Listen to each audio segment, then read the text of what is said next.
up, guys? We're going to be doing a little bit something different tonight. Definitely not out on the lake. This is my kitchen. But a large portion of fishing is gear care and getting gear rigged. So that's what we're going to do tonight. Got some new Warrior Cat rods and some reels that need new line on them. I just unspooled all of it. So they're all bare spools. We've got 2 Abu Alpha Mars and 2 Abu 7000 Eyes. And then I bought a new Daiwa Saltese, which is a little bit more of a premium reel than these, but you don't necessarily need this if you're just getting started. These will do fine. Basically what you need is some mono backing. I use the cheap stuff from Walmart, 20-pound test. It's like $2.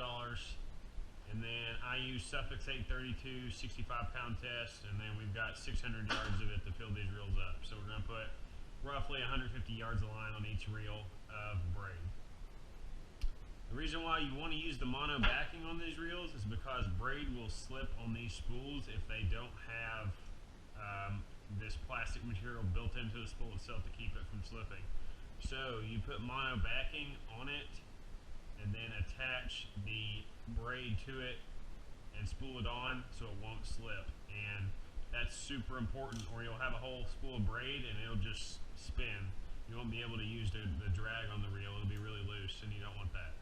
So I'm going to get started spooling up the backing, and then I'll show you how to connect the backing with the main line. Alright, so I got about 30 yards of the 20-pound backing on the reel, and now this is connected with a double uni knot. I don't know if the camera's going to focus on that, but that's what's connecting the braid to the backing. I also use this when I'm striper fishing to connect my fluorocarbon leader to my braid as the main line for a leader. It's a great knot, super easy to tie. I've never had one fail.